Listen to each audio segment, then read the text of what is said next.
most people tend to give money and their zakat during Ramadan. Otherwise, Ramadan has no special connection with zakat. They're totally two different things. There's no special connection of Ramadan and zakat. But because zakat is fard, and Allah promises 70 times the amount, so people like to give it there. Alhamdulillahi Rabbil Alameen, wassalatu wassalamu ala al-mab'uthi rahmatan lil alameen, wa ala alihi wa sahbihi wa baraka wa sallama tasliman kathiran ila yawmiddin, amma ba'd. قال الله تعالى في القرآن المجيد والفرقان الحميد شهر رمضان الذي أنزل فيه القرآن صدق الله العظيم. Dear brothers, sisters, dear sisters, and dear friends, dear ulama, it's my honor to be here. I gave a similar program maybe about 10 years ago. I can't remember exactly which year, but it was a very long time ago. I don't know if any of you were here at that time. It was about 10 years ago in this masjid, mashallah. So the topic is the fiqh of Ramadan. I don't want to bore you with too much fiqh, too much of the masail, but I'm going to mention a few things and then inshallah we can open it for any questions related to Ramadan. Inshallah, that will be easier, that I deal with the questions that you may have than me trying to confuse you with new questions that you may not have any confusion about, inshallah. So firstly, I think, look, when I look around here, I don't think there is anybody for whom it's going to be their first Ramadan. Is there anybody who this Ramadan in over a week's time is going to be their first Ramadan? Anybody like that? MashaAllah, many of us are veterans in Ramadan. We have many Ramadans we have done. So, why are we having this program for? We do it every year. Everybody's quite professional of how to spend Ramadan. Everybody has their own arrangement in Ramadan. So, what are we doing this program for? Right? Especially 2-3 hours program is a very long program for Ramadan, if you think about it. However, the reason is that this Ramadan that's coming up, my motivation for this Ramadan that's coming up is that may Allah make it better than any Ramadan before it. That should be our focus in every Ramadan that comes up, because every Ramadan that comes up, new one, is another chance for us to get that much closer to Allah. There's very few other times, unless you go for Hajj maybe, that you can actually get closer to Allah. And there are so many rewards on offer as there is in Ramadan. There's a hadith of Rasulullah sallallahu alaihi wasallam which says that if somebody missed the fast of Ramadan, so my little brother here, if he plays football, and he said, you know what, I've got a big football match today, so I'm not going to fast today because I'm going to get tired. So I'm not going to fast. He doesn't do that. You don't do that, do you? Right? But imagine somebody said, I've got a big business meeting, I have to look all fresh, and I have to take out my big business client out to lunch. It's going to look strange if I'm fasting, you know. So they decide, I'll keep it later. I'll miss one day of Ramadan. I'm not breaking it, I'm just missing it. So after Ramadan, then he feels very sorry about it and regretful, and he decides that he's going to fast the entire year. The hadith mentions that you can't get the same reward that you miss for that one day. Okay, your qada will be done, but you can't get the same reward. Allah has just increased everything in Ramadan. And you feel it. It's scientific. You actually feel it. I don't know if there's any Muslim who doesn't feel different in Ramadan. As soon as Ramadan is declared, you start feeling different. Why? Because Allah has made many changes. Allah makes one change of locking up the doors of hell. Closes the doors of hellfire. You want to go to hell in Ramadan, you have to break in. You have to be really serious and really committed sinner if you want to go to hellfire in Ramadan. He opens up the doors of paradise. You want to come? Bismillah. Very easy. And then he locks up the shaitan. Shayateen are locked up. That's why we generally feel a lot more pious, righteous. We want to pray more. Everything is changed in Ramadan. There's so much barakah in Ramadan. The amount of the amount of food that people feed in Ramadan is probably not replicated throughout the year. In Ramadan, our women, mashallah, who cook, even though they're fasting, they get ajib ability to make all of these new foods. They make kisuri in Ramadan only. They don't make it from throughout the year. Only in Ramadan they get himmat to do this. And all of this other food as well. Right? They make all of these amazing foods in Ramadan. Not that that's what Ramadan is for, but I'm just saying that this is what happens. Masajid are feeding people. Allah is generous in Ramadan. That's why His generosity is spreading everywhere. How is Allah generous? He's opened the doors of paradise. He's closed the doors of hellfire, locked up the shaitan. Then He said something. He said, you know, all of the fara'id and obligations which you must do anyway. You have to pray namaz, you have to fast. I know you have to do it because I've obligated you to do it. But you know what? I'm going to give you 70 times the reward for it in this month. Now, if you have another shop somewhere which is closing down, or they have offer, they give you buy one, get one free. Maybe buy one, get two free. Maybe 60% off, 70% off. Nobody gives you buy one, get 70 free. Nobody gives you that. Only Allah does. And that's for something we have to do anyway. It's our obligation as slaves of Allah to do it. He says, no, I'm going to give you reward for it. I know you have to do it, but I want you to get the reward. And for any other worship, I'm going to increase it to the same as a fard worship. Any nafil worship, I'm going to increase to that worship. So now you can see that Allah is making a massive difference. And it says that the Prophet ﷺ was very generous, and he was most generous in Ramadan when he used to read to Jibreel alayhi salam, the Quran. So now, what we have is our Ramadan is if we've done 20 Ramadans before. Has our, last year's Ramadan that we did, how different was it from Ramadan 10 years ago? Was there much difference? So if we prayed this much Quran, 10 years ago, we're still praying the same amount of Quran. If we give this much sadaqah, that's still how much we're giving. It's like we've got it set. We're never gonna go beyond that. Unless you're doing so much that you can't do anymore.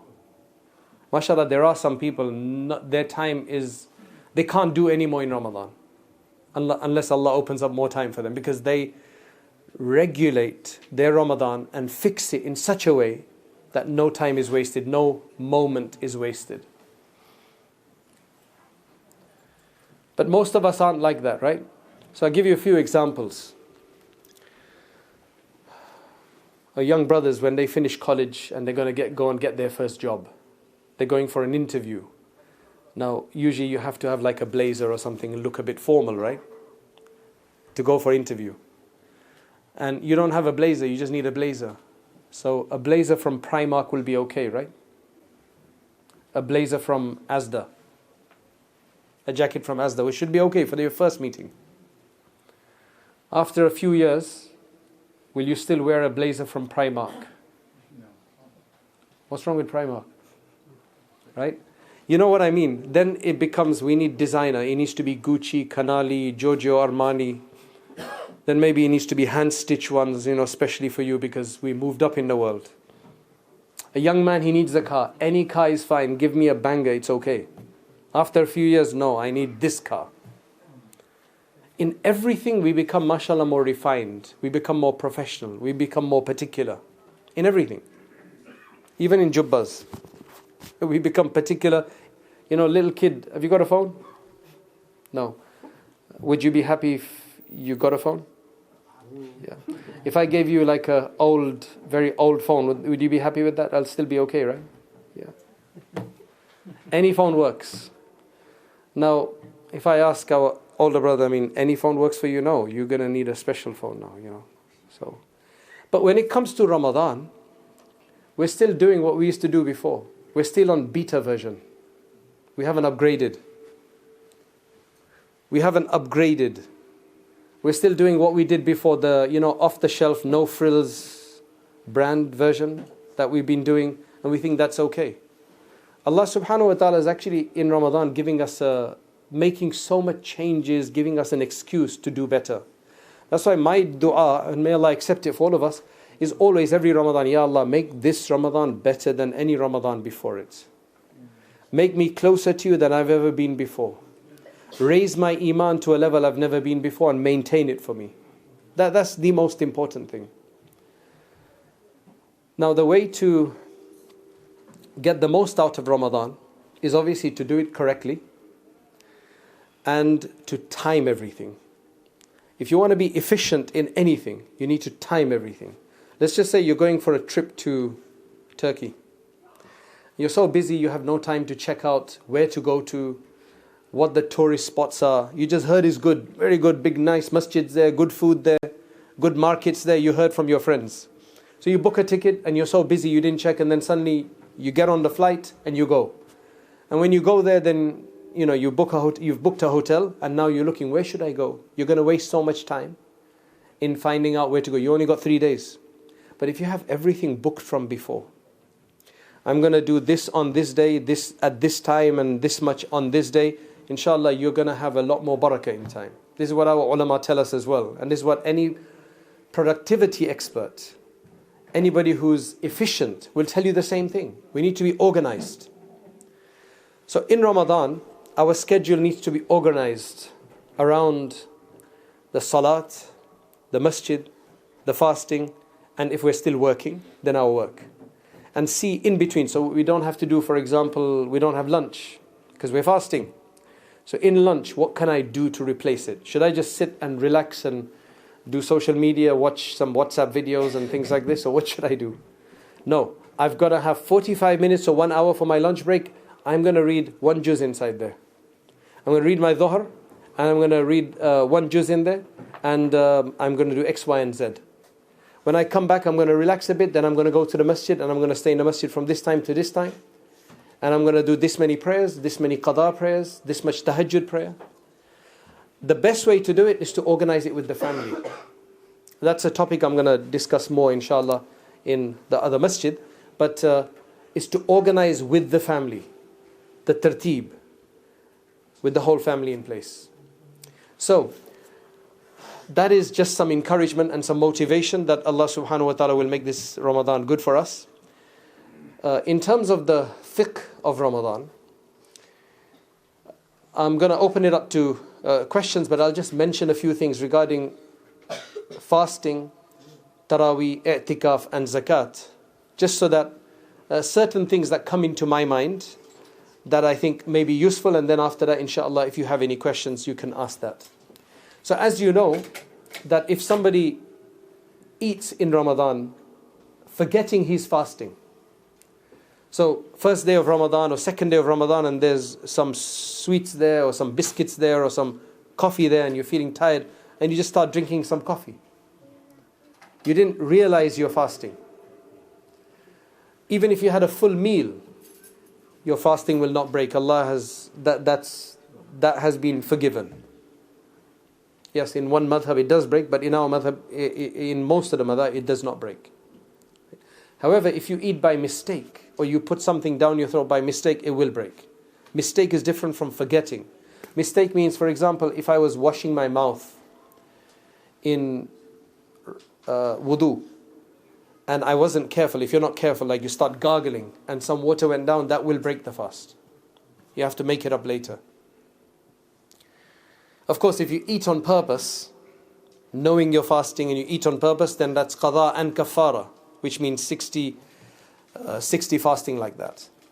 But that's an important distinction between those things. Now, one other thing that people might not know, if you break your fast by mistake, for example, by taking water down while you're washing your mouth or something. So when we do wudu, we should wash looking down so that the water doesn't accidentally go down the throat, and you should not gargle. Gargling should be avoided. Gargling means to, take the water and gargle it in the throat. That's very dangerous. So we don't want to do that. Also, we don't want to be close to people smoking or bakhur. If you're going past and some of it went down, it's okay. That won't break it. But if you stand there and you take the smoke in, that will break the fast because you're doing it purposely. Likewise, when a woman is cooking, or anybody is cooking and there's steam, or if you're in a restaurant you're cooking in steam, as long as you're not purposely taking it and enjoying it, mashallah, this is some nice tandoori chicken or karhai gosht or something, and I can't eat it, but let me enjoy the vapor, then that could break your fast because you're taking the steam inside from it. But if it's just like that and you're trying to avoid it, that should not break your fast. So that's regarding fasting. Regarding comes zakat. Most people tend to give money and their zakat during Ramadan. Otherwise, Ramadan has no special connection with zakat. They're totally two different things. There's no special connection of Ramadan and zakat. But because zakat is fard, and Allah promises 70 times the amount, so people like to give it there. If our zakat works, the way zakat works is, let's just say that the first time I receive a nisab of zakat, which is about £300, which is the minimum, I don't pay zakat straight away. This is not like income tax where you pay on every pound you make. If I make £300, now I've got £300, my year will begin from here. I have to pay zakat the next year. Now most of us already have some money, so our year has probably started already. So the next year, Islamic year, on that same date, like let's just say the 1st of Sha'ban, is when I got £300 for the first time. I'm going to check next year on the 1st of Sha'ban, do I still have minimum nisab of zakat, which is about £300. If I do, then whatever I have on this day, I have to give 2.5% of this. On the 30th of the previous month, before the 1st of Sha'ban. If I had £5,000, but I had to buy a car, so I spent £4,500 yesterday. And today is my zakat date. I only have £500 left. I only pay zakat on £500. As long as I didn't do that to get away from it. Even if you did do that, you still only have to pay, but it's bad, right? Some people, they do a bit of a trick. They take all of their money the day before their zakat is due, and they say to their wife, "You've been such a good woman. I'm going to gift this all to you." So he gifts it all to her, so he has zero the next day. That's cheating. Okay? It's just a joke. You shouldn't be doing that anyway. Right? Just in case you're like, what are you doing? Likewise, if today is my zakat date, but yesterday I just received £10,000 as inheritance, all of a sudden, today I'll have to pay zakat for it. Because my year is up. It goes year by year. The only time the year becomes cancelled and starts again later is if you go down to zero anytime. If you go down to zero and you go in debt, or you go down to zero and you got nothing left, then your year cancels and you start again from the next time you have nisab al-zakat. Very simple, very simple. So you don't have to worry about what happens during the year as long as you don't go down to zero. You go up and down during the year, just on the day of your zakat, that's the day you have to worry. How much do I have in money, in stock? If there's debt owed to me, like I've given somebody a loan, I have to pay zakat on all of this. I minus my debt, my own debts to somebody else, and look at my assets, and bismillah, that's what I give. So make sure you have a date. You have to have a date. And if your date is in the middle of the year, you can't delay to pay zakat 5 months later in Ramadan. You have to pay it in advance. But what you can do is, if your date is 5 months before Ramadan, you can pay then when the next Ramadan comes, you can pay zakat in advance for the next year. Whatever estimate you want to. Like let's just say I estimate my zakat is going to be £500. I pay £500 this Ramadan. Then 6 months later when my zakat date comes, I calculate. And if it was the same amount, alhamdulillah. If it was more, then I pay the rest.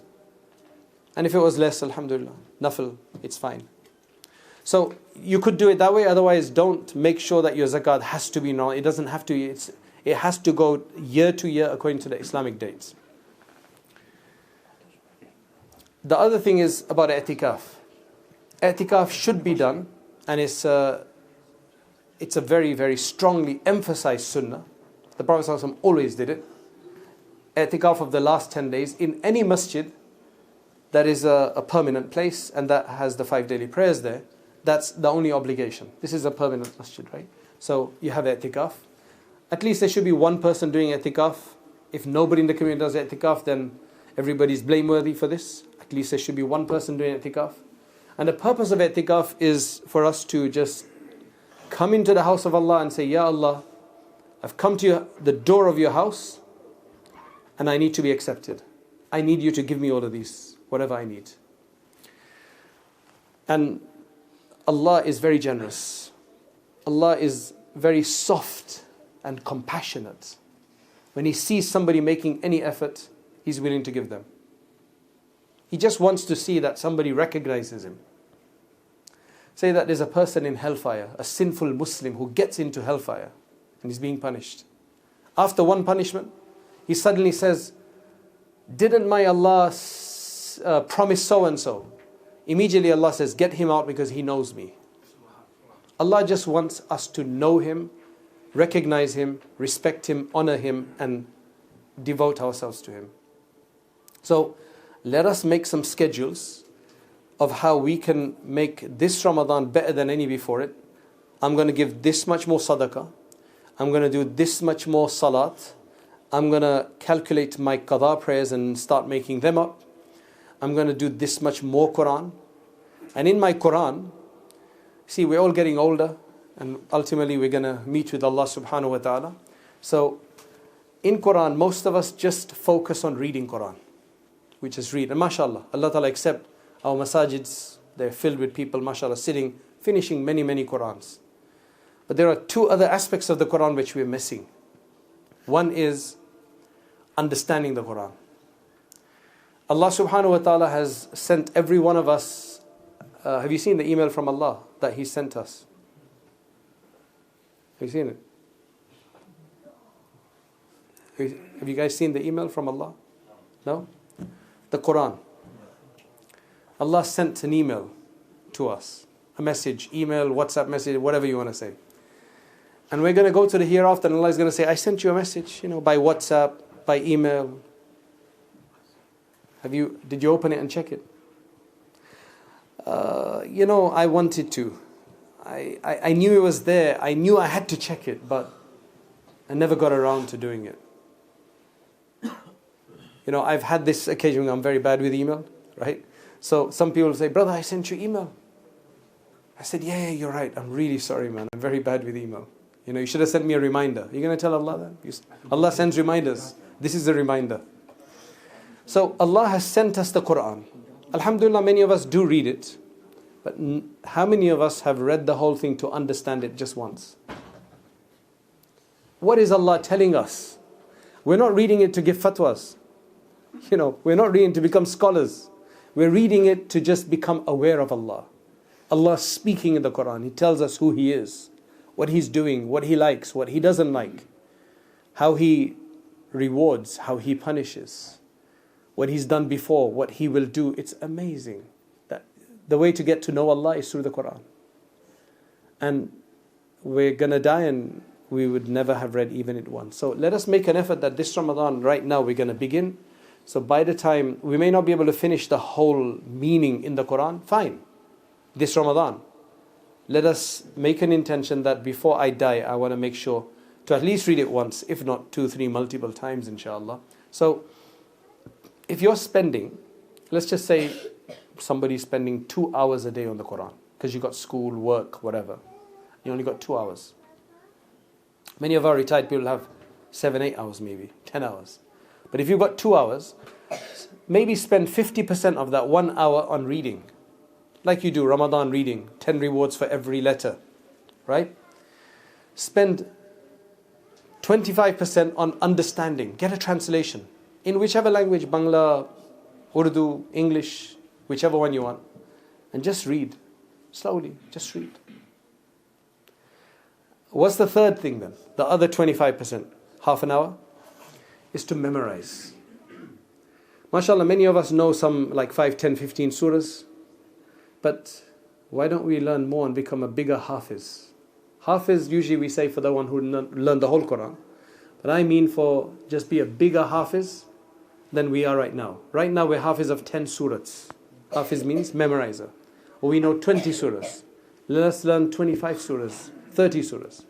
And it's very easy. In Ramadan, the time you spend on reading, just read, like if you don't know Yasin by heart, Surah Yasin, just start reading it over and over again.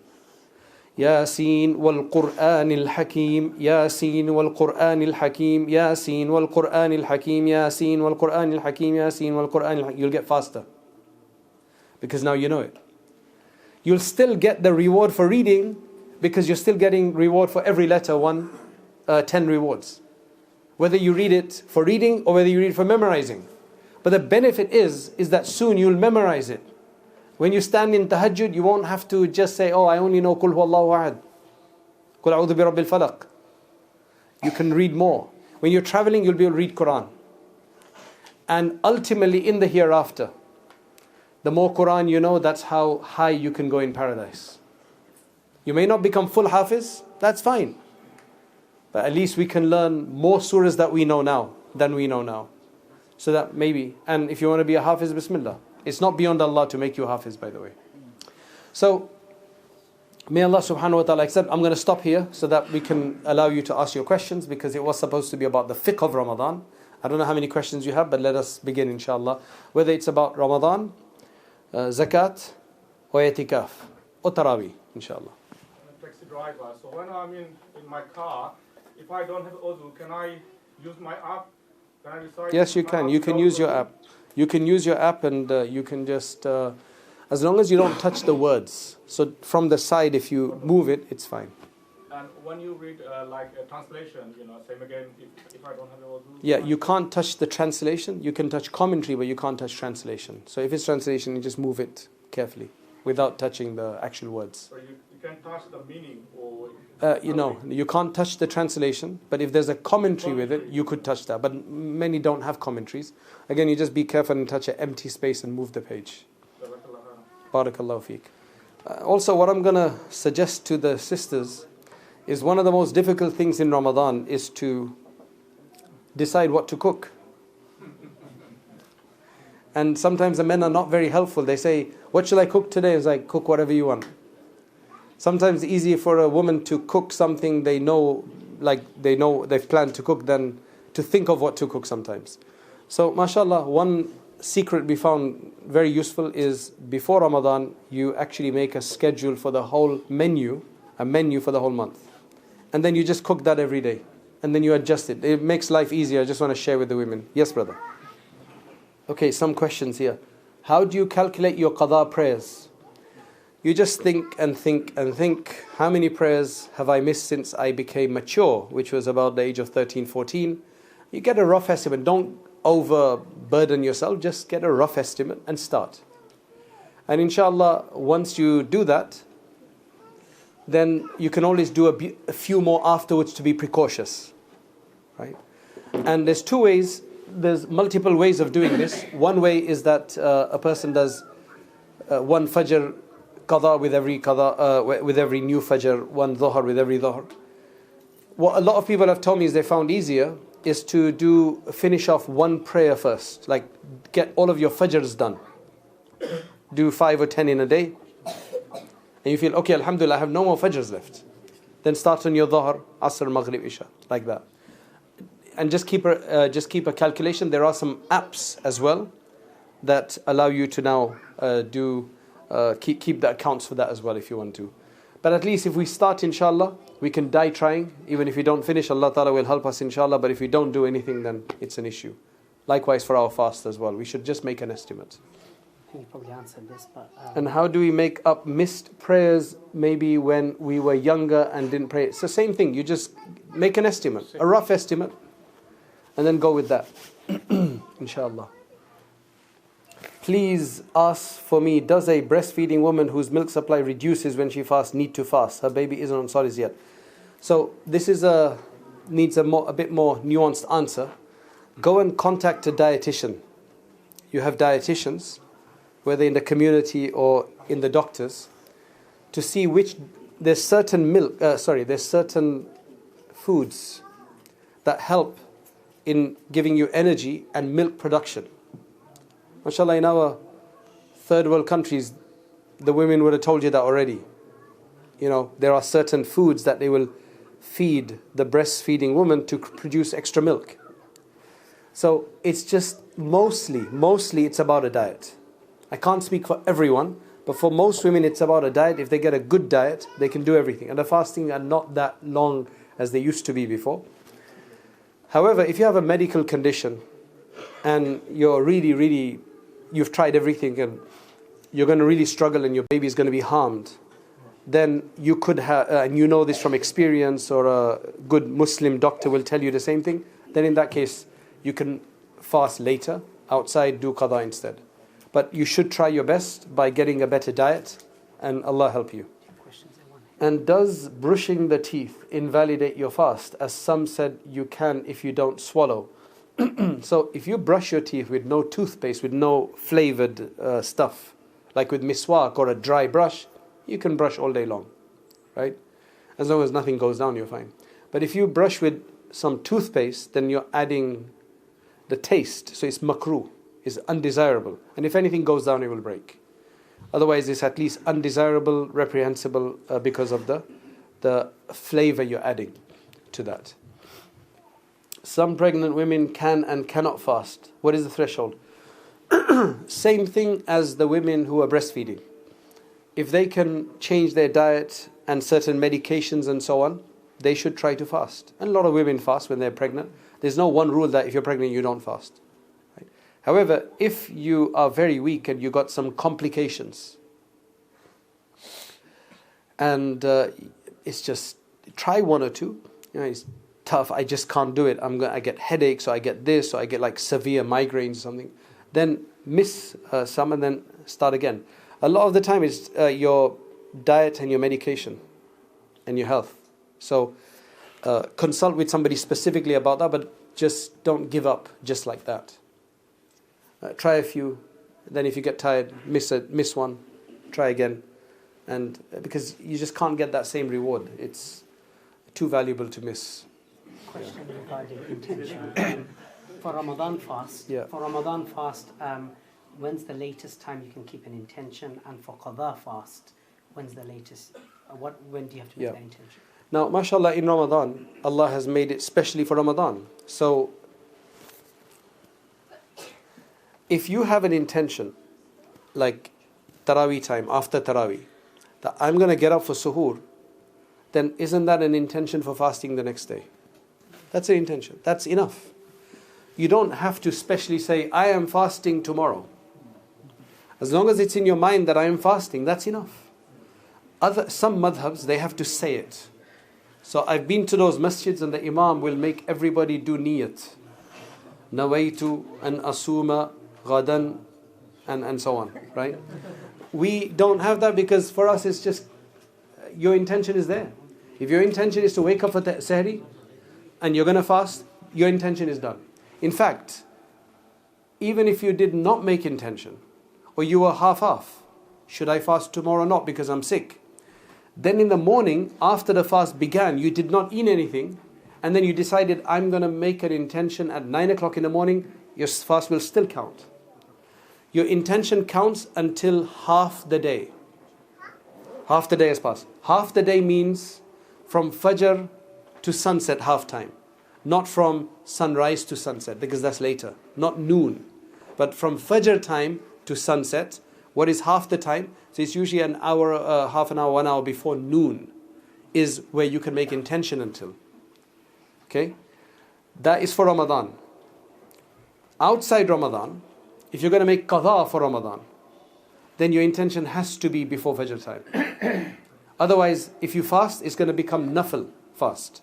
If you want to make it for a make-up fast, like today, if you wanted this to be qadha fast, the intention had to be from before Fajr.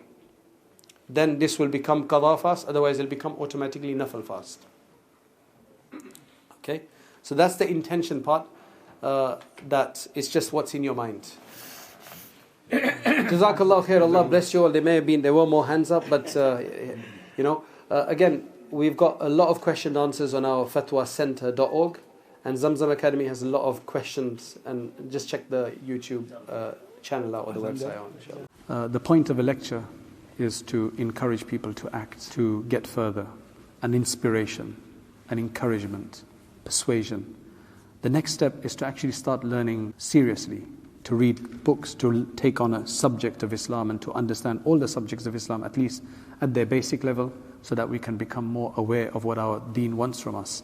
And that's why we started Rayyan courses, so that you can actually take organized lectures on demand whenever you have free time, especially, for example, the Islamic Essentials course that we have on there, the Islamic Essentials Certificate, which you take 20 short modules, and at the end of that, inshallah, you will have gotten the basics of most of the most important topics in Islam, and you'll feel a lot more confident. You don't have to leave lectures behind. You can continue to leave, to listen to lectures, but you need to have this more sustained study as well. Jazakallah khairan. Assalamu alaikum wa rahmatullahi wa barakatuh.